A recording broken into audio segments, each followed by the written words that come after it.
చేస్తా ఉన్నారు. నేను చెప్తా ఉన్నాను, ఈ తప్పుడు కేసులు పెట్టి ఎన్ని రోజులు బెదిరిస్తారు, ఈ రకంగా ఎంతమందిని జైల్లో పంపుతారని కూడా అడుగుతా ఉన్నారు. ప్రజలు గమనిస్తా ఉన్నారు. ఎందుకంటే జగన్మోహన్ రెడ్డి గారు ముఖ్యమంత్రిగా ఉన్న 5 సంవత్సరాల కాలంలో 2,70,000 కోట్ల పైచిలుకు, లక్షల కోట్ల పైచిలుకు పేదవారికి సంక్షేమ కార్యక్రమాల రూపంలో డబ్బులు ఇచ్చిన మాట వాస్తవం కాదని అడుగుతా ఉన్నారు. ఈ రాష్ట్రంలో సచివాలయం ఏర్పాటు చేసి ఏకకాలంలో 1,30,000 మందికి ఈరోజు ఉద్యోగాలు కల్పించి ఈరోజు బ్రహ్మాండంగా వాళ్ళని ఉద్యోగాలు చేసుకున్నమాట వాస్తవం కాదని అడుగుతా ఉన్నాను. ఏదైనా ఆ వైపు ఏమైనా అడుగులు వేశారని ఈరోజు ఈ ప్రభుత్వాన్ని నిలదీస్తా ఉన్నాం. ఇది ఎల్లకాలం ఉండదు.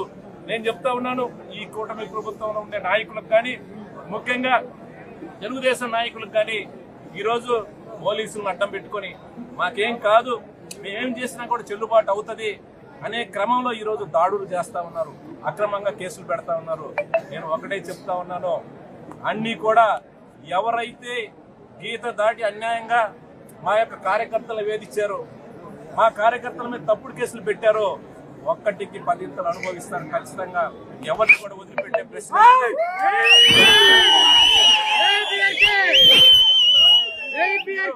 ఎన్ని తప్పుడు కేసులు పెట్టినా, ఏ విధంగా ఇబ్బంది పెట్టినా దాని మీద పోరాటం చేయడానికి, ఎదుర్కోవడానికి సిద్ధంగా ఉన్నాం.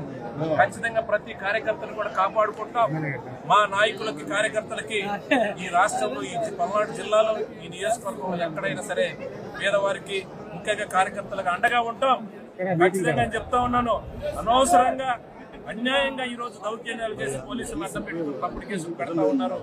ఇవన్నీ కూడా ఆన్ రికార్డ్, ఎవరు తప్పించుకునే పరిస్థితి లేదు. అధికారం చాలా చూసాం. నేను 4 సార్లు ఎమ్మెల్యేగా అయినాను. ఈ రకంగా తప్పుడు కేసులు పెట్టి పోలీసులను అడ్డం పెట్టి వేధించే కార్యక్రమం చేయలేదు. జగన్మోహన్ రెడ్డి గారి నాయకత్వంలో ప్రతి సంక్షేమ కార్యక్రమం ఈరోజు నేను ఛాలెంజ్ చేస్తా ఉన్నాను. అన్ని గ్రామాల్లో పార్టీలను చూడలే, కులాలను చూడలేదు, మతాలను చూడలేదు. అర్హత ఉంటే ప్రతి ఒక్కరికి కూడా సంక్షేమ కార్యక్రమం ఇచ్చే కార్యక్రమం చేశాం. కానీ ఈరోజు చూస్తూ ఉంటే ఈరోజు వైసీపీకి ఓటేశారా, జగన్మోహన్ రెడ్డి గారి సానుభూతి పరుడు ఉన్నారా, వాళ్ళందరూ కూడా ఏరి పెన్షన్లు తీయడానికి ఒక ప్లాన్ చేస్తా ఉన్నారు.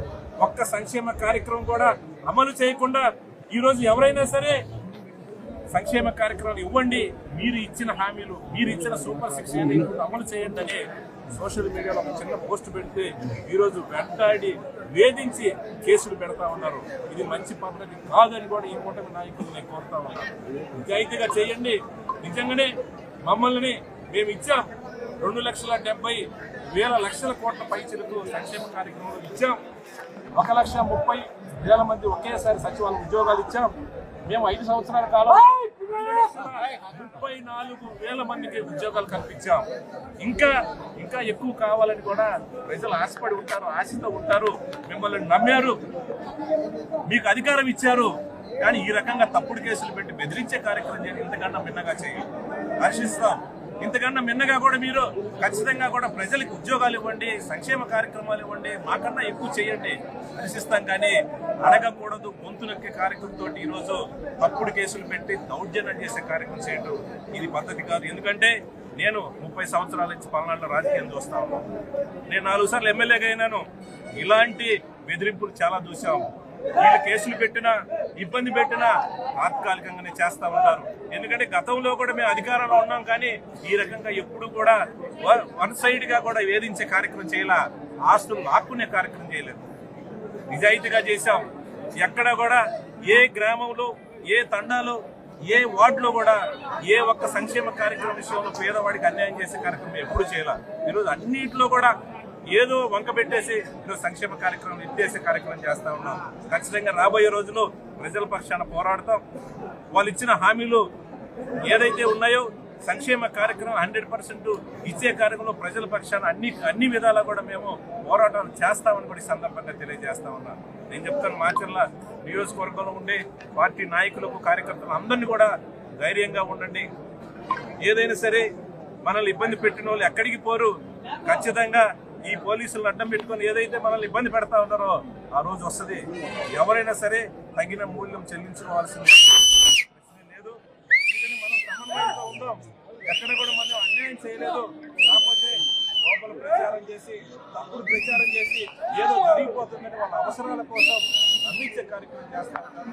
కాలం చాలా విలువైనది. ఖచ్చితంగా రాబోయే రోజుల్లో ప్రజలందరూ తెలుసుకుంటారు. ఏదైనా సరే నేను ఈ కూటమి నాయకులను నేను డిమాండ్ చేస్తా ఉన్నాను. విద్యుత్ ఛార్జీలు వెంటనే తగ్గించాలని డిమాండ్ చేస్తా ఉన్నాను. పేదవారికి ఏదైతే నువ్వు బహిరంగ మీటింగ్ లో చెప్పావో ₹1 కూడా కరెంట్ ఛార్జీలు పెంచం, ఇంకా తగ్గిస్తామని కూడా చెప్పిన మీరు కూటమి నాయకులు చంద్రబాబు నాయుడు గారిని నేను కోరుతా ఉన్నాను. మీరు కరెంట్ ఛార్జీలు తగ్గించండి, పేదల మీద భారం మోపొద్దండి. ఎందుకంటే మీరు ఇచ్చిన హామీలు అమలు చేయండి. అంతేగాని ఎవరు మాట్లాడితే వాళ్ళని రివర్స్ లో పోలీసులు అడ్డం పెట్టుకొని కేసులు పెట్టే కార్యక్రమం చేయొద్దు.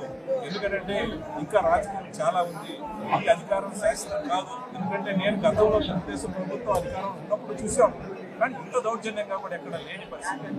ఈరోజు ఎవరైతే పేదవాళ్ళు ఉంటారో, ఎవరైతే చిన్నవాళ్ళు ఉంటారో, ఎవరైతే అమాయకులు ఉంటారో, ఎవరైతే వీటిని ఏం చేయలేడన్నట్టు వాటి మీద దౌర్జన్యం చేసే పరిస్థితి, అన్యాయం కూడా బెదిరించి డబ్బులు వసూలు చేసే కార్యక్రమం చేస్తూ ఉన్నారు. అందరూ కూడా ప్రజలు గమనిస్తూ ఉన్నారు. దయచేసి ఈ సందర్భంగా మనందరం కూడా వైసీపీ పార్టీకి సంబంధించిన కార్యకర్త నాయకులు అందరినీ కూడా కోరుతా ఉన్నాం. మనం ప్రజల పక్షాన పోరాటం చేయాల్సిన అవసరం ఉంది. రాబోయే రోజుల్లో కూడా అన్ని ఉద్యమాలు చురుగ్గా పాల్గొని ఏదైతే ప్రజలకు ఇచ్చిన హామీలు ఈ ప్రభుత్వం చేత అమలయ్యే విధంగా కూడా ఒత్తిడి చేయాల్సిన పరిస్థితి ఉందని కూడా సందర్భంగా తెలియజేసుకుంటూ ఈరోజు ఈ కూటమి నాయకులని ఈ ప్రభుత్వాన్ని మేము డిమాండ్ చేస్తా ఉన్నాం.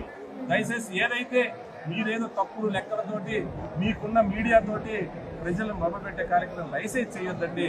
మీరు ఏదైతే 15,485 కోట్ల రూపాయలు ప్రజల మీద, రైతుల మీద భారం మోపి వాళ్ళని యొక్క గుండెల మీద అన్ని కార్యక్రమం ఏదైతే చేస్తారో దయచేసి అది మానుకోవాలి.